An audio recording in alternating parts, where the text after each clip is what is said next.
Harry Potter, the franchise that many of us grew up on, and still do. How is this thing still so big? Back in the prime time of the movies coming out, LEGO decided to dabble in this area, releasing LEGO Harry Potter Year 1 to 4 in 2010. 14 years. It's been 14 years.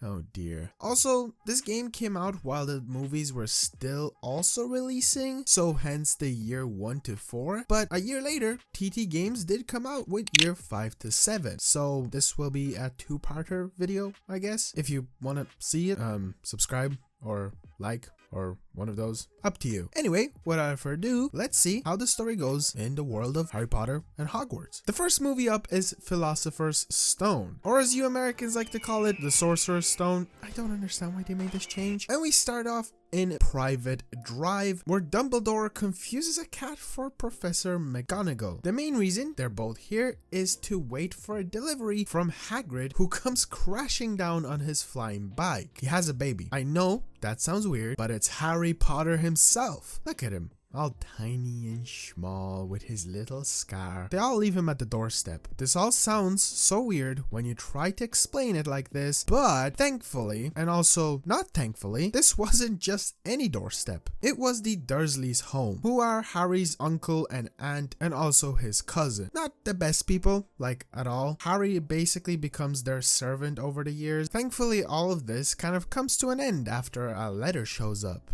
An invitation to Hogwarts? Let's just say his uncle Vernon was not happy and the owls did not take a no for an answer. What was bro doing in the back with that banana? So, to escape from them, they went off to a random hut in the middle of nowhere where Hagrid came to the rescue and got Harry away from them all. Now we're at Leaky Cauldron, where we have our first level. We get to play as Harry and Hagrid. And let me just tell you, Harry's roles are built different. Look at him go, destroying everything in his path. As for Hagrid, they really do not hesitate on his like half giant big part. I mean, they did make like a brand new model for this Lego character, which is pretty cool. And every single time he jumped, the entire screen shook. Like he was really big in this. He also has some spell abilities, like the most infamous one in these games, Wingardium Leviosa, where you can just lift everything and everyone. We actually don't stick around for too long. Using the spell, Harry was able to retrieve a piece that allowed us to open a door to go outside from the back of the Leaky Cauldron, where we were greeted by a huge wall that by rebuilding, we were greeted by Diagon Alley. Here, you get to do so much. Like get a super easy mini kit thingy. Basically in this game you don't collect the classic mini kits, you instead collect the houses that are inside of Hogwarts. For this one I got Slytherin by just talking to some lady. The really cool thing with this Lego Harry Potter game is the amount of interaction there is in these levels. I mentioned you can interact with everything with Wingardium Leviosa. Well, you can also just interact with anything by doing any kind of spell throughout the game. You can do so much, it's insane. And it's not always to be rewarded with like a mini kit or something. It's actually just to get some studs or to see something move. Kind of exploring the idea of we're in a wizard world where if you've ever seen the movies or read the books, it's always kind of like magical. It's pretty cool detail if I will be completely honest. Making our way through Diagon Alley, it wasn't a really long walk until we got to this area with a huge cauldron. That is a new feature that returns a lot throughout the game. For this one, you have to find 3 different parts. A popsicle, a spider, and a flower, which is an interesting combination, but it's kind of the same thing with the future ones. Get weird combo things to then make a potion or like this time an explosive. Here I also activated some old memories inside of my head and remembered one of the most difficult mini kits that took me forever to find because I never used guides. You had to use a broom vehicle thing all the way back at the beginning of Diagon Alley and you had to make your way back with it to clean off the green goop and wabam. This is a cool thing that I remembered. Using Hagrid's strength ability, we were able to make our way into Gringotts the Wizard's Bank. We're inside again, too many distractions, but I didn't let that take over and we interacted with this goblin, which they look so funky in this. It's another model that was specifically made for the game, but the reason we are here is to look for funds that Harry's parents left for him, since they were at Diagon Alley in the first place to get school supplies and Harry had no money. So they made their way all the way to the bottom where they found a lot of money, but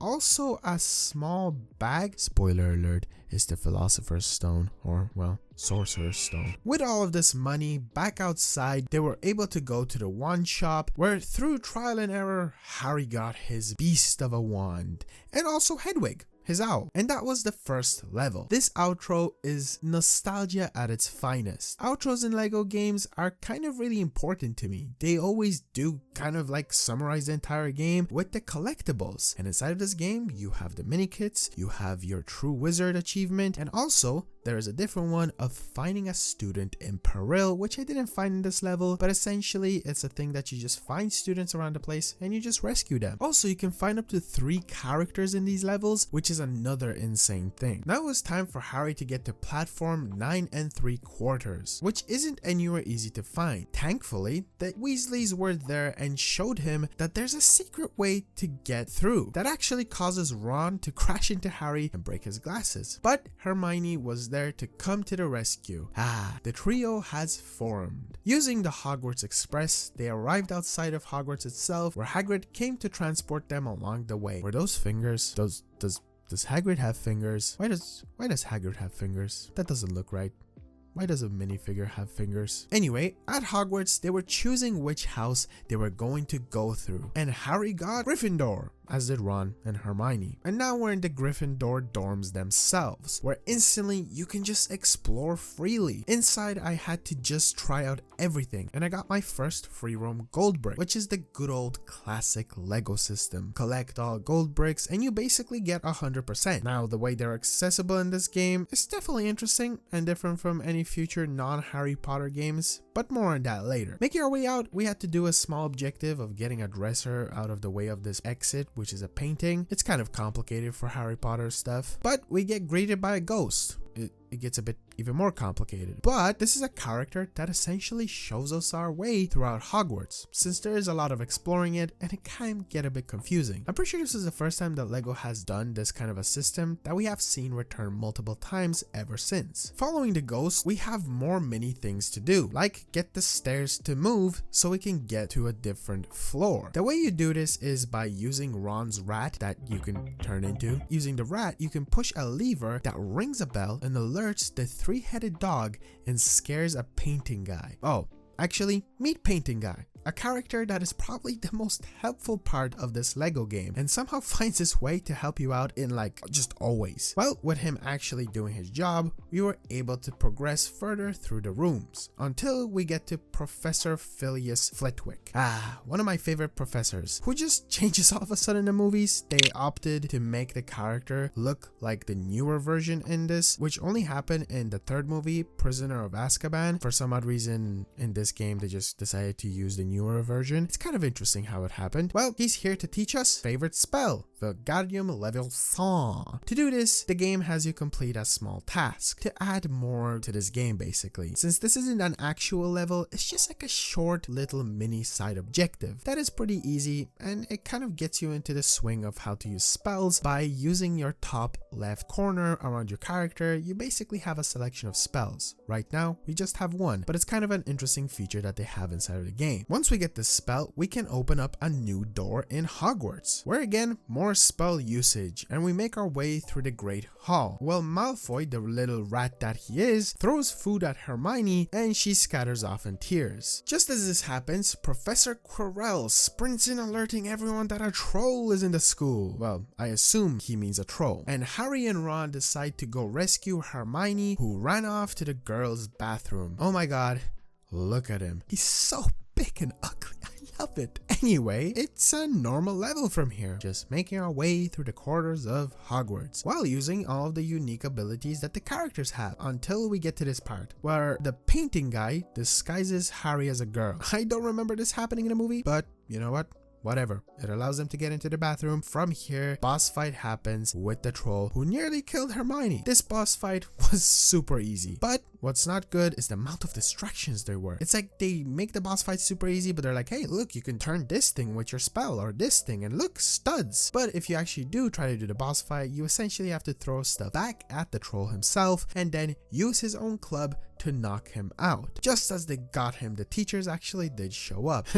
nice timing. And also, Snape began to have his suspicions about where the troll came from all of a sudden. I wonder who did it. Since that was done, it was time to learn a new lesson. This one being Lumos, a spell that just gives you light, but for some odd reason also scares plants away. Kinda ironic if you think about it. After this was learned, it once again allowed me to get into a new part of Hogwarts. You can see a pattern here. The new area being Snape's class, where he will teach us how to make a strength potion. So we have the cauldron back, and we have to get 3 different ingredients. A tooth that I get from the snake, a bone that I get from the skeleton, and lastly, a flower or a plant or something. I don't really know. It looks like it has a tooth, but it grows. Once the potion was brewed, it was time to use it. And when a character drinks it, it gives off a funny animation. I learned later in the game that at least most of the characters that I decided to use actually all have unique ones. Harry just becoming chunky for a while until he gets super strength and he can use this lever basically the same way that Hagrid was. Once this was mastered, we made our way through Hogwarts to another classroom. Yeah, a lot of back and forth. That's free room for you in this game. Anyway, this class was with Professor Sprout.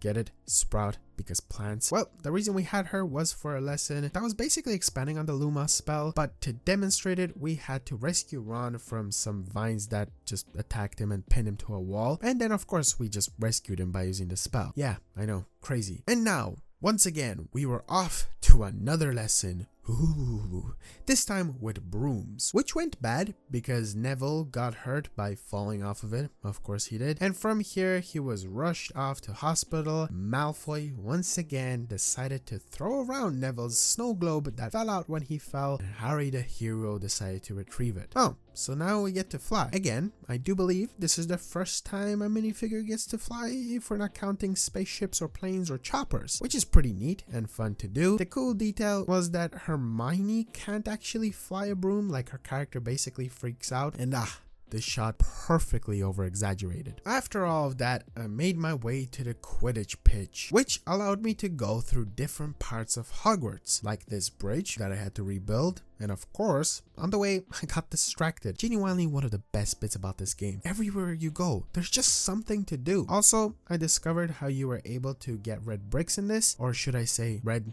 letter boxes. Yeah, you basically find mail, which is the red brick that you send off in an owl, and then later in Diagon Alley you can purchase them and then use them. It's actually pretty cool, I will be honest. But once I finally made my way there, it was time for Harry's first match. And of course, it didn't go well, because all of a sudden Harry started spasming out on his broom out of nowhere. From what Hermione was able to spot, it looked like it was Snape who seemed to be putting a spell on him. So here is our next level. We need to get over to Snape as fast as we can. Along the way, you have a lot of obstacles and things to do. It is definitely one of the more interesting and fun levels. Since the setting is very unique, you get to basically play at the back rooms of the Quidditch match. Once you get to Snape, Hermione decided to light his cape on fire. Anyway, since all of that caused such a big scene, the spell was no more, and Harry was able to win the game by getting the snitch stuck in his ear. I remember it being differently in the movie. But now it was Christmas time, and with that, it meant that everyone wore Christmas hats. That is pretty cool, honestly. For Christmas, Harry ended up getting a cloak that made him go invisible, so of course they decided to use it. Now it was basically a stealth mission. You can use the invisibility cloak to hide from books that could eat you, and then you step on them to progress forward. Surprisingly, this was actually one of the fastest and easiest levels in the game, since all I had to do was make my way through while hiding from Argus Filch, the caretaker of Hogwarts, and that was incredibly easy.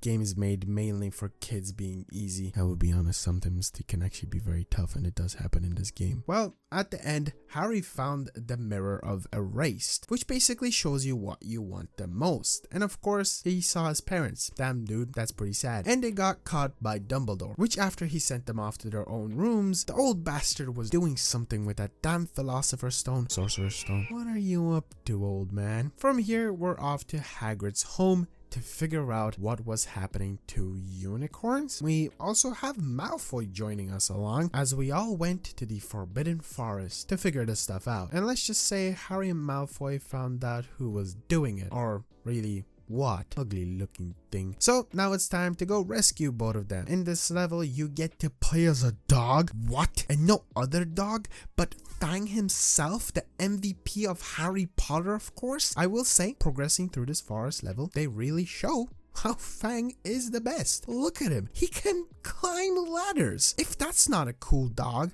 I don't know what is. And also, somehow he's able to literally dig the biggest holes. Like, what? I honestly just adore this dog. And it's a Lego game. But as we make our way through, making ladders out of weird small creature things, making makeshift stairs, and fighting big bugs, we finally catch up to Harry and Malfoy. This creature dude, Voldemort, kinda affects Harry because of his scar. Thankfully, just in time, a centaur comes in to rescue him. Wow. Now it was time to get all of this over and done with. Harry, Ron, and Hermione decided to follow Professor Quirrell since, you know, he's basically the bad guy. But that meant they had to go through the room with the three-headed dog. This wasn't too difficult to get through, actually. Get a rubber ducky to distract it, then play some lullaby music, and it goes to snooze fest. From here, we're on to the next area where we need to get a big key. Hey, I actually recognize that key from somewhere. Once we obtain the key, we're onto the big chess game where we just push around chess pieces to win. Honestly,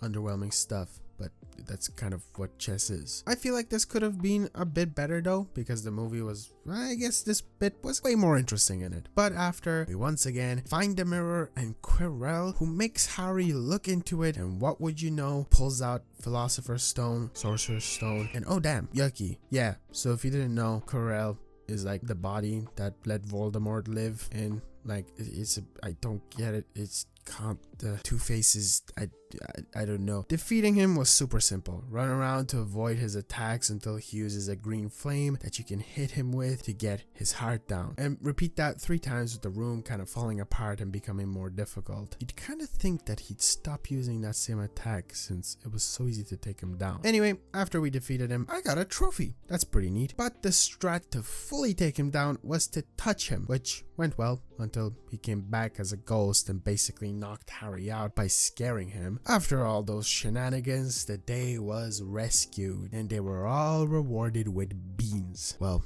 jelly beans. I just think it's funny that it's beans of all things. Well, that's movie 1, the Philosopher's Stone, or again, as you Americans would call it, Sorcerer's Stone. And that just doesn't sound right in my head. Like, why change it? I just don't get it. And so it is time for Chamber of Secrets. A pretty solid sequel movie if you ask me. We are back at the Dursleys' household where Harry's uncle is giving out to him that magic is prohibited here. Back at Harry's room, we finally meet Dobby, the house elf, who is going through Harry's things. He seems to warn Harry to not go back to Hogwarts, and because Harry refuses, he throws a bit of a fit, which reveals he has been keeping letters from Hogwarts that were for Harry. Of course, from here, the little rat runs off and decides to throw a cake at Miss Mason's face. This doesn't go very well, as you might predict. So now Harry is locked up in a literal prison room.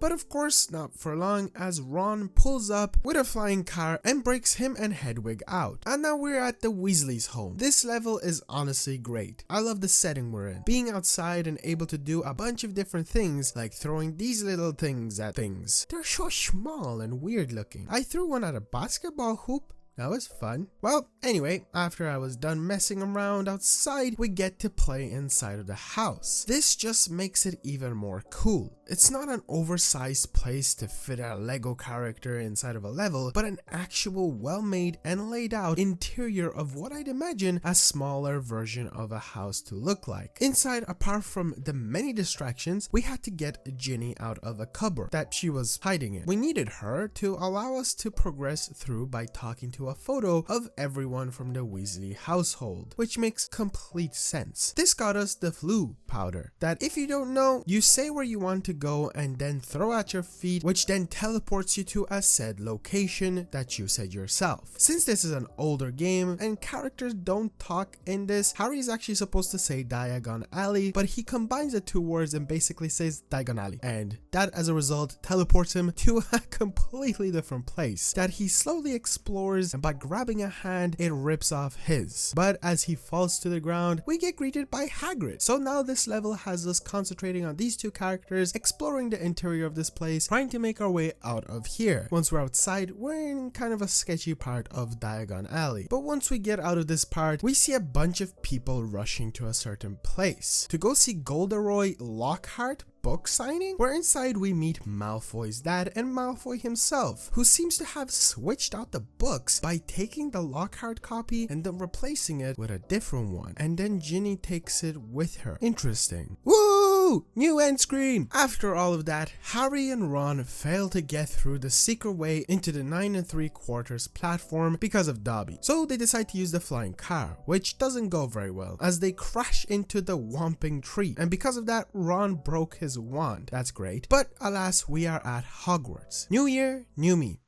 Harry. With that, we are back with Professor Sprout, and it's time to deal with the Mandrake, which are those screaming plants. The way you actually will be able to control them is you need to put earplugs on, and while I was attempting to do that, I ended up getting Harry stuck. Like completely stuck in a location, but thankfully this game has multiple characters, so just simply switching over I was able to do stuff. And the interesting thing with the Mandrake is you can break glass with them, or at least Lego pieces that resemble glass, and then you can actually plant them, which basically shuts them up. This feature will be returning quite a few times. Also, I kind of found out that if you shoot professors with any kind of spell, they do not tolerate it. Like, they completely froze me, so that was pretty interesting to see. After that class was done, it was time to go to a new dark arts class with Gilderoy Lockhart, but this time Professor Lockhart. He was going to teach us how to deal with Cornish pixies, which I have seen around the place in Hogwarts, and now we'll be basically able to do more side objective stuff. You basically get a new spell called Immobilis that puts them into a little bubble, and if you attack them with the same spell twice, and once they're inside of that bubble, it essentially kills them. It's kind of cool, I'll be honest, but I do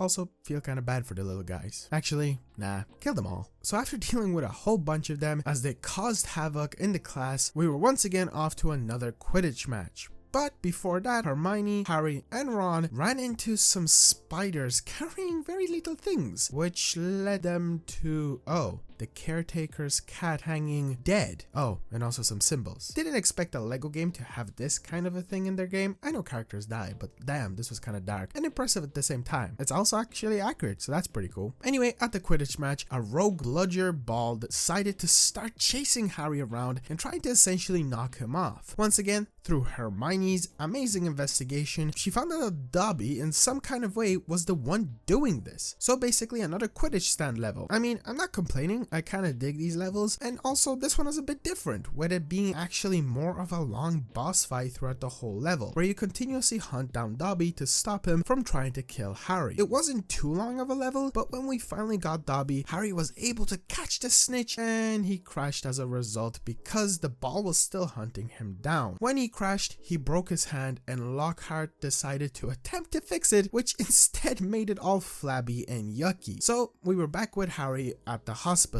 Oh well, we'll be back here a lot. And we need to make him a potion, which essentially allows us to play as a brand new character, Madame Pomfret, who was a nurse. This meant I had access to all of the spells. I turned them into frogs. Also, this meant I could use my literal favorite spell, Reducto. It just blows stuff up and it makes your life so much easier. Also, another thing to note is it appeared that she has some kind of ears that were like superpowers, because she could lift up the Mandrake without having ear protection. She is straight up just built different. Oh, damn, a wheelchair. Logan! Logan! We must help the others! Logan! Anyway, after finding all of the parts that we needed, we were able to make the potion, and we fixed up Harry and his hand. From here, they decided to go to another lesson from Lockhart, this time to teach them Expelliarmus. I had to 1v1 that little baby Malfoy, which of course I won with ease, and after he was defeated, he decided to release a snake on Harry, which Harry just kind of chatted with, which is very normal if you're wondering. As Malfoy was storming away all pissed off, Hermione noticed that on his broom there was a very similar symbol to what was on the wall where the cat passed away. So with this new info, they decided to go over to the Slytherin house to fully find out what was up. This allowed me to use a new ability from Harry to chat to the snakes who are basically in a wall. Funny enough, after talking to the snake, he essentially spat out another snake that I was able to construct. The Slytherins really take take the snake stuff seriously. We weren't actually able to get in fully since there was some kind of wall that only reacted to Slytherin house people, which makes sense. So Hermione came up with a plan back at Snape's classroom to make a potion that would alter our appearance. Thank you, painting dude.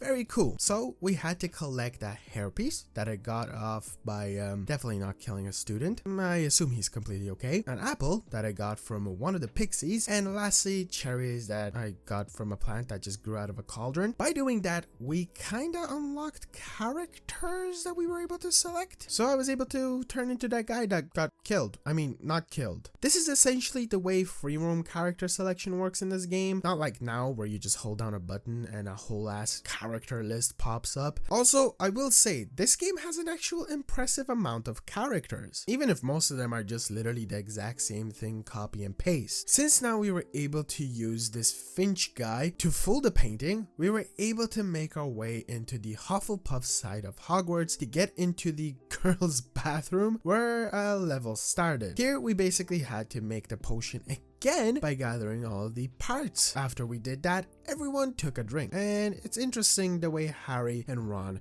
changed. They just kind of got the headpiece and the clothes changed, but I don't know why their hair didn't as well, or their face. As for Hermione, she became a cat, and with that, they were back in the Slytherin dorms to attempt to get through. Inside, we saw Malfoy being the menace he is and ripping the eyes off of this so that we couldn't get through. So we basically had to rebuild the eyes to alert the snake, to alert Malfoy to come back upstairs, and Harry and Ron were able to fully see what was on that broom. And boom, it's not the exact same logo. So quickly, they had to escape because the spell was wearing off. Back with Hermione, she stumbled upon the thing that is doing all of the tomfoolery, and she got frozen basically. So it was a snake that if you look at, it completely freezes you. So Harry and Ron went back to the bathrooms to see what exactly happened, as of course they wanted their friend back, where they ran into Moaning Myrtle. And now, once again, a new level in the same place, but this time a boss fight. Spoiler alert,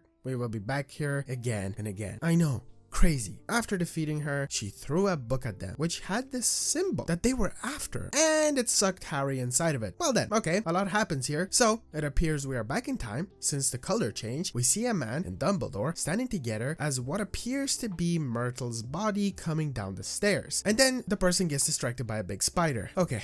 Ooh. Now we can play as the character himself, and you get to find out it's Tom Riddle, young Voldemort. Oh, he has all the spells. Yes, Reducto. This level has you do some actually slightly complicated puzzles to get through this area. I mean, my big brain that I have was able to complete all of this super fast, speedrunning it. Of course. When we made it out, we walked through some more Hogwarts de-aged corridors, and we finally reached a room where Hagrid was sitting on a box that Tom Riddle revealed to have a spider inside of it. The big one. The spider actually ended up getting away, but unfortunately due to this, Hagrid was essentially expelled from the school and had to give his wand away. After this, Harry was spat back out, and coincidentally, there were spiders that they could follow. But oh, what's that? Ginny was there, and I guess she's hypnotized by the book. After following the spider trail, we got to Hagrid's hut, where he was a bit on the edge because the attacks that occurred were the exact same on the students that happened all that time ago with the spider. And so he got arrested because they assume it's his fault. And then Dumbledore was suspended from being headmaster by Malfoy's dad because of all of those things. This is a lot. Now we were back in the Forbidden Forest to finally actually figure out what the hell is happening with these spiders. And of course, look at him, there's Fang, he has returned, the best character of all time in Harry Potter lore. The normal level stuff was meh, until we had a spider boss fight. This wasn't anything tough, you can literally just throw smaller spiders at the big spider and kill it.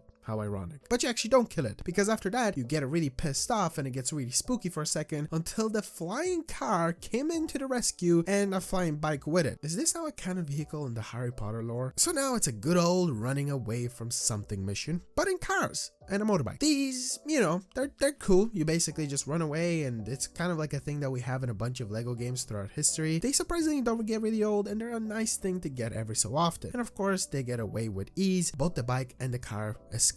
Back at the school, it appeared that Lockhart might have something to do with all of these snake shenanigans, so Harry and Ron went to his class to investigate. It didn't help that he was literally packing to get away and him trying to hurt them, so they took him back to the bathrooms. We're back here, as I told you. This time, we had to make a new sink. Ah yes, the mysterious sink. Goofiest bit, I swear. It opened up a secret bit into the Chamber of Secrets, get it? Anyway, here we basically just go through it slowly and carefully. And then the smart guy that Lockhart is used Ron's broken wand. And it basically made himself forget, like everything. It made him stupid. Oh, and also, he kind of got crushed nearly by a bunch of rocks. That meant that Harry was on his own since Ron was on the other side of the rumble with Lockhart, who was really just going nuts. Inside the actual chamber, Harry found Ginny and a ghost of Tom Riddle. Damn bastard. Oh, that is a very big snake. So many of these guys everywhere. Defeating the snake involved you first hitting its head against stuff, but then after constructing a strength potion to open an area that brought in a phoenix that dug the spider's eye out. With him, he also brought the sorting hat, which after going to it, had a sword inside of it that once Harry used it, he was able to stab the snake. Oh! A trophy. Ginny was able to figure out that the book that was like the main plot of this movie and game was a part of Tom Riddle or Voldemort. And if she heard it, it hurt him back. Basically, another Horcrux, which we had previously with Professor Quirrell. Harry was able to dig out a tooth out of the dead snake and stab the book with it. Thankfully, Ron and Lockhart came out of nowhere on the Phoenix and rescued them. At the end, back at Dumbledore's room, there were more jelly beans, not the beans again, but Malfoy's dad was being interrogated by Dumbledore about the said book. Harry, being again the genius that he is, decided to rush after him and give him the book that he then handed over to Dobby. The trick was inside there was a sock, basically freeing Dobby because they need a piece of clothing from their master. My boy is finally free. Gotta love the Lego sock though. Oh, also Hermione's okay now. And Hagrid is back. And so that's it. Happy ending. The Chamber of Secrets is complete. And so from here, movie 3 begins. The Prisoner of Azkaban. Once again, back at the Dursleys, where Harry is still just the servant as he was in the first movie. Here, Harry's uncle's sister, Marge, pisses him off by basically making fun of his family. And what does he do as a result? Makes her fat. There she goes. Finally, Harry is sick of taking his uncle's shit, so he just dips and sees a dog playing in the playground. Interesting. Ah yes, the big triple-decker bus with the funny weird head and the bus driver. I'll be honest, I think this movie is actually one of my favorites in the entire movie series. It feels so different from previous movies and the future ones. I know, different director, different takes. Fun fact, as I mentioned before, this is when Professor Flitwick actually completely changed his look. Actually, a lot of things really changed after this one. While on this bus, they of course had to recreate the infamous bus squish scene, which yes, of course, was very cool. Harry got actually dropped off at the Leaky Cauldron, where we see Ron's rat and Hermione's cat. Oh, and of course Hermione and Ron overall. And Ron's dad, who shows Harry a newspaper with the Prison of Azkaban, which turns out that Sirius Black broke out of. Okay, hold up. What is this new look they got for him? The hairpiece, the mustache. Nah, they done my boy dirty. Like, what the hell? They massacred him. Look at what they've done to him. Quickly look at this compared to this. Like, what the hell? So now, from here, it's a mini boss fight on one of those monster, like, mouth book thingies. To take it out, we get the power of 3 characters from the paintings. Painting Dude, and of course, Painting Dude number 2, and Painting Lady. Basically, they give you different abilities. The first one is a cupboard that essentially can eat it. The second one is burn it, and then lastly, crush it with a chandelier. From here, Ron and Hermione pulled up, so they were off to the platform 9 3/4. Ah, we're here once again, where we basically had to just get onto the train. And then when we got on, we actually got to play inside of it. This is kind of like the Weasley house, where it's actually kind of accurate to what I'd imagine the size of the train being. Not over the top, huge. Pretty cool if you ask me. By helping out the candy lady, we got to our seats and found a dude sleeping. He's very eepy. All of a sudden, it got dark and oh damn, there goes Harry. It's the Dementors. So it was time to hunt them down Oh, and find Harry, of course. So the EP dude, that is actually Professor Lupin, who is one of my other favorite characters in this story, and you'll find out why, was going to help us. The cool thing, of course, is the ability to have all the spells. And oh no, not just because of my favorite Reducto spell, no. Now we have Expecto Patronum, which allows us to essentially kill the Dementors. Also, we kinda have to hide Professor Lupin from the moonlight. Definitely not because he turns into a werewolf, you know, whenever he's in the light of the moon. And as we made our way through the frozen train and fought some more Dementors, we got to Harry. Man, everyone is out to just get him. It's almost as if he's the main character. No end screen! At Hogwarts, we got a small introduction to the characters, while the damn rat and cat are still going nuts. Anyway, it was time to get a new dark art lesson, this time with Lupin. In this one, it's made out to be that Harry's basically bullied by Malfoy into not attending. Main reason, Harry needs to learn a different spell, which is going to happen later. He'll be learning the Expecto Patronum one, which kind of works with this one. But now it was time for Hermione and Ron to learn Ridiculous, which is a spell put on stuff that comes out of a box that spooks the said person, but by using the spell, it makes them goofy and funny, like with Ron and spiders. After the lesson was done, we got Harry back and we headed to Sybil Trelawney. I hope I pronounced that correctly. Man, I never knew what was their name like at all. The main objective here, make big cups. Why? To shrink them down and tell what fate everyone has. Hermione got an X. No idea what that means. Twitter? Ron got a question mark. Riddler? I don't know. And Harry got a dog, which doesn't look like it's anything good from what I'm assuming. From here, we made our way to Hagrid's hut, where we had a griffin. I guess we were tasked with feeding it, and by feeding it, we had to get drumsticks from different places. Also, we finally unlocked Hermione's cat. Took the game long enough. It's basically accessible in the same way that the rat was for Ron, and of course Ron doesn't have his rat right now because it ran away. Once all the drumsticks were found, Harry manages to fly the griffin. Look at him go. From here, everyone was off to Hogsmeade, apart from Harry. Reason? His uncle is pissed off after his inflation incident. Thankfully, Fred and George gave Harry the Marauder's map and actually came along with him to show him a different way to get to Hogsmeade. Hogsmeade is essentially like a really fun place.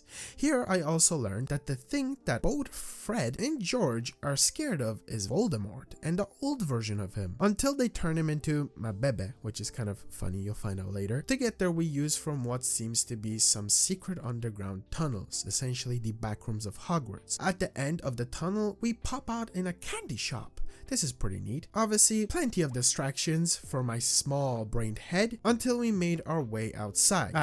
Look, it's all snowing. Using a torch, we melted some ice and then built a campfire. Oh no. Well, rip snowman. After this, Harry runs into Ron and Hermione, who are being bullied by Malfoy. And then a boss fight starts. This is the weirdest boss fight I've ever experienced in a Lego game, and that makes me love it so much more. You see, it starts off with lame stuff like snowballs being thrown that you gotta avoid until he tosses one that you can control and fire back at him, stuff we've already seen. But oh wait, that's not all. He decides to build a damn igloo tank that he shoots huge ass snowballs from. What is happening? It's essentially the same thing as before. Throw snowball to shoot it back, to get it stuck in the tank barrel until he shoots out a huge snowball to then hurt him, until he and his buddies turn into a huge snowball that rolls towards Hogsmeade, where there seems to be some kind of secrets happening. We of course want to find out what those secrets are, so now we have to find 3 broomsticks to get inside the 3 broomsticks place. Kind of funny. After collecting all of those broomsticks, they were able to fly off, and Harry was off to see what was happening inside. Harry found out that Sirius Black, that damn look, anyway, was related to Harry? What? Never saw that coming. They also show this, basically the crime that he's being accused of. They really just all fell apart. Like, that's kind of messed up. With this new info, Harry wanted to find out what that map he had found really was, and he saw someone on there that shouldn't be on it, Peter Pettigrew. So Harry and Ron were off to find where he was at. This level is really just make your way through Hogwarts. Yeah, I mean, it's cool. you get to make a potion of invincibility, which I kind of didn't understand as to what I was meant to do with it, until I found out you had to have Ron drink it so that he could be invisible, so that he could hide from the caretaker and the cat, yada yada. Took me way too long to figure it out. It's kind of embarrassing. Also, I didn't know you could grab the drumstick from this window. If you know, you know. Not my proudest moment. Once we made it through, turns out he just kind of dipped off the map. And of course, they got caught by Snape, who decided to literally flashbang them. Like, damn, relax. Back at Lupin's class, he decided to finally teach Harry that new spell. They did a thing where Ron and Hermione dipped this time around, again, after that damn cat and rat. The spell was Expecto Patronum. Remember, I said this was gonna happen, like earlier in the video? Yeah, before. Remember? It's okay if you don't, but it did happen, I promise. After that lesson, we were at Hagrid's again, where somehow Harry was a scarecrow, but he's inside. Also, Dumbledore came around to do something not nice to the Griffin. As they were hiding, Ron's rat again caused some problems, so they chased it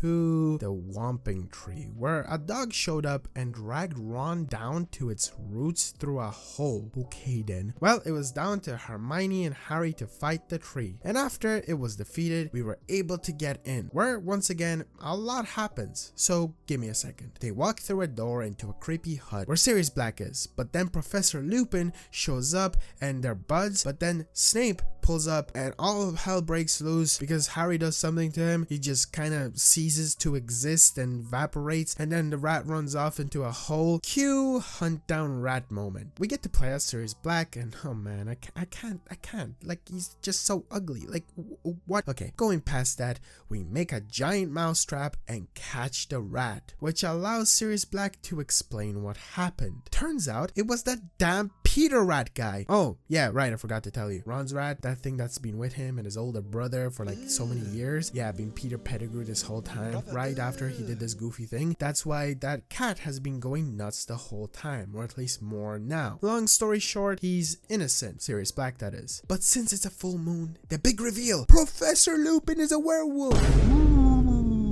Oh, and Sirius Black is the dog. Too much happening. What's with all this furry stuff? Anyway, we need to stop them from going too crazy. Man, I love the goofy look that Lupin has. So, a sub area to quickly make a strength potion and we can finally get to them.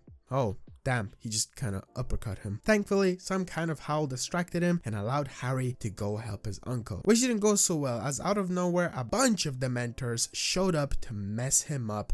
But what's that? A reindeer? Light thingy? Oh, okay, there's too much happening to explain fast enough. Basically, someone saved him. Back at the hospital, Harry was better, while Ron was still recovering. Dumbledore reminded Hermione of her time turner, which is essentially time travel, like straight up. So they go back in time. Turns out they were the ones that caused all of those things to fly into Hagrid's hut, and we finally learn why Harry was the scarecrow. So here we start off in Hagrid's garden, where we have to set the Griffin free to basically make it that it won't get harmed. We find out that howl earlier to distract the werewolf was actually Hermione, but she wasn't loud enough, so we had to build a vinyl player and find like a bunch of special discs, which even after that's done, she didn't actually use the vinyl player and just yelled into the speaker thing, whatever you really call that. Since she did alert it, they nearly got into bad trouble, but the Griffin got them. So it was time to take out a whole bunch of Dementors to rescue Harry. And now it turns out that Harry was the one that saved the Harry in the past. It's honestly very messy if you think about it. Like, time travel is just confusing. Back at Hogwarts, they learned that Sirius Black was locked up again in a tower. Why is this movie Lego game not coming down? So they were off to the top of Hogwarts on the Griffin. This thing is really coming in clutch. But there was a whole bunch of Dementors here, which didn't make things easy. This level overall was okay. Just keep on progressing through. They had a level style in here that had you team up with Hermione, which would have been very good for a co-op friend, and I don't have that, so yeah. Of course, at the top, Sirius Black was being protected by Dementors, and a mini boss fight begun. This one had you empty out 2 barrels that spill out a load of junk that the main Dementor can suck up and get hurt by. Okay, well, do this thing 3 times with some inconveniences like freezing the buckets and you're done. Ooh, a trophy. With that, Sirius Black was free, and Harry and Hermione were now back in present day. From here, it's just a quick outro. Professor Lupin had broken hands for some reason and was leaving. Well, what a surprise. And Harry got a brand new broom. Did he just fly out to space? What? Well, it's time for the final movie, Goblet of Fire. This one starts off with a milkman delivering, well, milk to the Riddle House. The milkman decides to walk in and finds that damn Peter Rat thing, whatever you want to call him, and a new character, Barty Crouch Jr. They are here with a little baby Voldemort who, might have used a funny Avada Kedavra on the milkman, which awoke Harry. This time, not in the uncle's and aunt's home. What? Impossible. This time we start at the Quidditch World Cup. Kinda. They had to basically get to it by holding a shoe. This part was always so goofy and I love it. Here it's all fun and games with tents that are huge inside, but all of that ends as all of a sudden Death Eaters attack the whole place that basically steal like everyone that was there, apart from Hermione and Ginny, who have to now save them. The first half of the level was kind of like an open area and you basically go around and find everyone. Someone was stuck underneath some tables, or also being bullied by some Death Eaters, or hidden underneath a tent that was hidden away behind a cart that for some odd reason had one of those teeth books that you had to crush. And the only character we didn't get was Harry, who ended up getting actually knocked out when everybody was trying to escape, and they weren't able to find him until everything completely died down. And everything was not only died down but like literally burnt. They did end up finding him, but he wasn't getting up. So Barty, the bastard that he is, decided to launch the Dark Mark into the sky, which essentially means Voldemort is coming. This began a lame-ass fight-off kind of boss fight that was really just meh. Yo, end screen! Oh, it's the final one. No, I will cherish this moment. Okay, enough cherishing. We are back at Hogwarts, where we begin in the main hall, where they introduce all of the new characters. First, Victor Crumb, who is the representative of the Eastern European School of Magic, and also his headmaster, Professor Karkaroff. Then we see Madame Maxine, who is the headmistress of Bax Batons, which has her own students follow her, and one of them being Flower Delacour. Of course, like all the main characters have crushes on them, apart from Harry. He's just there. Look at him. Just a guy. Oh, and also it seems that Hagrid is not happy with what happened there. I guess he might have a crush on her too. Oh, also that's Mad Eye, or well, Alistair Moody, who is the new Dark Arts teacher. They're all here for basically the Goblet of Fire season. Get it? Like the movie title? Well, apart from the season. This is basically like set of challenges that only the best of the best get chosen for. Main requirements to get in, you had to be of age. The way it's determined is there's like a circle around it, and these two dodos decide to test it out and they get launched away. And of course, they had to get in. And at Snape's class, Harry helped them get special ingredients to make a potion to essentially get through that ring. Well, I got a snake somehow. Don't ask me how, from making different colors. Yeah. Oh my god, look at that cat. It's so chunky. It's literally Garfield. Garfield in Harry Potter year 1 to 4. Anyway, then I got a banana from some piranhas, and lastly, a branch, I think. With all of these combined, they were able to get through the ring back at the Great Hall, since it was basically an aging potion. So, names started popping up. Or, well, Lego pictures. The office people were coming out until Harry. You see, he's underage, so he's not really meant to be there. From here, Harry went to Hagrid's as he wanted it. Main reason was to look at dragons. Oh my god. And this was in the Forbidden Forest. Why is this place so insane? Why is it called Forbidden? Make everybody go here. Actually, no, let's limit stuff. But yes, dragons. So now we make our way through. Oddly enough, this level has been stuck inside of my head for years. Basically because it's dragons. Going through the level, we have Harry, obviously. Fang, the MVP, our last time gaming with him. Go Fang. And Hagrid, who now has a crossbow for some reason. There's this cool little part of the level where you basically play a tune that the dragon tells you. It's a very little thing, but I really like it. And overall, there's not much to do until the very end. Hagrid kind of abandons Harry just so he can go to have a date with Madame Maxine. You know what? I see you, Hagrid. You go, my guy. And now it was time for our last Dark Arts class with Mad Eye. Oh, how far we have come. And guess what? You'll never guess. Come on, try. Yes, it's time to learn Reducto. Yes.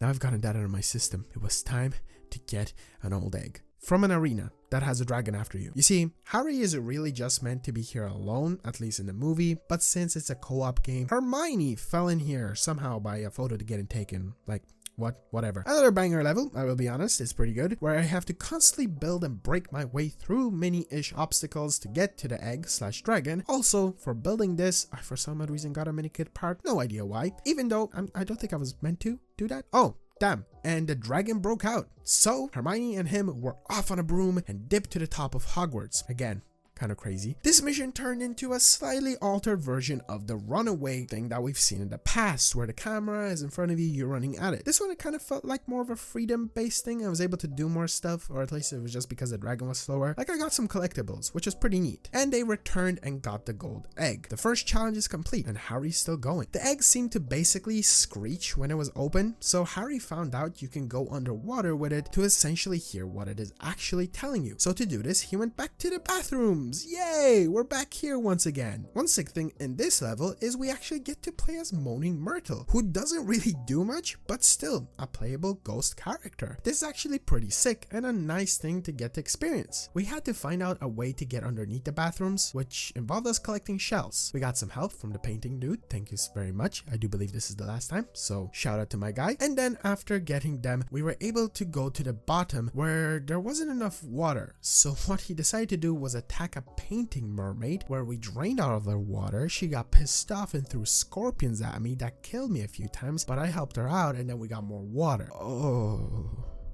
is Harry naked? Is that a naked Lego character? Well, that's a first. Anyway, under the water, he was able to see what the next challenge is, and it involves water, ironically, and mermaids. So from here, we made our way towards the docks, and oh my god, I completely forgot that this part of the college existed. Like, completely. This feels so weird. How do I not remember this? Well, in this mission, it was all of the contestants. Main goal, rescue students who are submerged in the water, and thankfully, Neville seemed to give something to Harry that after he consumed, he got gills, which allowed him to stay under the water. Also, Harry loved the fit. Very cool. This was actually an underwater level. I didn't know why, but it caught me off guard, and it was a pleasant surprise. Also, the second character we get to play as is Cedric Diggory, a Hufflepuff gamer, who is kind of important in the story, but only now from the Lego's perspective. The level has you making your way through a greenish colored lake as you rush over to the students, and then you get to them, and you find out that Ron and Hermione are some of them. So to get them out, you basically have to break a metal chain, but to do this, you have to fight off some mermaids. It's nothing too difficult, but it is a bit annoying because of the mermaids. So I got them all, thankfully. Now from here, we were meant to go to the last mission, but I got distracted by finding a new room with a whole bunch of things. But there's this guy. Look at him. Why is his head so big? Oh my god. Now there's two of them. There's three. A character pops out. Okay, thank you. Anyway, when I was done with this place, which also had Ron's flying car that I fixed and got some stuff, basically free roam was pretty cool. We made our way to Dumbledore's room, where he showed us the final challenge to get the goblet itself. We had to make our way through a maze. At the maze, Crumb seems to be a bit evil all of a sudden. I think Mad Eye is up to something, if I'll be completely honest. In the level, we have Cedric return, and I'll be honest, this bit is actually pretty cool, and it is pretty creative with the way it's done. You have to make a knight in the middle, and then it points towards directions you have to go through. By going through one, you come out the other, and you have to constantly go back in through those places to progress forward. Kind of makes you think, and it actually is a really neat feature at times. As you get past, there's some obstacles here and there to get through, but nothing as cool as before. Typical maze stuff, minus the actual being lost bit, and there it is. We found the goblet, which they both touch and teleport to a graveyard. What is he doing here? Oh my god, is that baby Voldemort? What? He uses a skull? Ah! Cuts off his hand? No. Oh, well, he takes Harry's glasses to make a very different potion, I guess. What is he brewing there? Oh, well, there he is. There's the ugly little guy. What? Oh, Voldemort in all of his glory! After all this build-up, we have to fight him. Finally, I can finally fight him. And it's probably one of the most lamest boss fights I've ever done. Literally, like, he just chooses when to attack you, you just spam a button, and you defeat him. Like, what? Come on. Oh, I got a trophy. From here, Harry's parents come in clutch, but as they were about to get away, unfortunately, our boy Cedric got hit with Avada Kedavra. He is deaded. Oh, also, Mad Eye reveals he's actually Barty Crouch, and the real Mad Eye was actually really small inside of a chest. Look at him, he's so small. Well, after all of that, every character said goodbye in different ways, and Hagrid's Riz was a waste because of the horse Dookie. Well, that's it. That's movie 4. And the final movie. Anyway, ladies and gentlemen, this is something new to the series. Basically, I want to quickly talk about the free roam side of the game. You can explore all of Diagon Alley and Hogwarts, and in Diagon Alley, it's very interesting the way you can purchase stuff. I mentioned red bricks earlier, and you can actually buy them as letters. I think this is a really cool feature. You can also create your characters here, and one of the other interesting things inside the game is you can make your way to the bank and play like so many extra levels, which I thought were just going to be like one bonus level to get like 1,000,000 studs, but no, there's like a bunch of them and they make you do stuff and you get gold bricks. Essentially collect gold bricks, and you can also buy them. Like, yeah, you can buy gold bricks. I don't think I've seen that before. Well, I completely blocked this out of my memory anyway. This game is actually really fun. Recently we did have a Harry Potter game, if you don't know, Hogwarts Legacy, and I think this is so much more fun, and there's still years 5 to 7, so if you don't want to see a part 2 and you crazy person have watched this far into the video, wow, thank you so much. Recently, I uploaded a video about Lego Batman, and that video did really well, so thank you so much for that one. I don't want to waste your time at the beginning to be like, oh my god, thank you so much, but I'm just going to talk about it right now. So if you have watched both of those videos back to back or whatever, or all the way to the end, seriously, thank you. It's incredible. Thank you so much for subscribing. Thank you so much for liking. It is absolutely insane. And Lego Harry Potter Year 1 to 4 is 10 out of 10. And if you've never played it, definitely go out there and play it. So, not to make this video any much longer, it's the longest one that I've made, but there's just a lot to say and it's a really fun game. Go out there, play it yourself if you haven't. Definitely test out the remastered version, which is just the Harry Potter collection, because it's really great. And again, thank you all. Seriously, from the bottom of my heart, thank you. I'll see you guys in the next one, to whatever it is.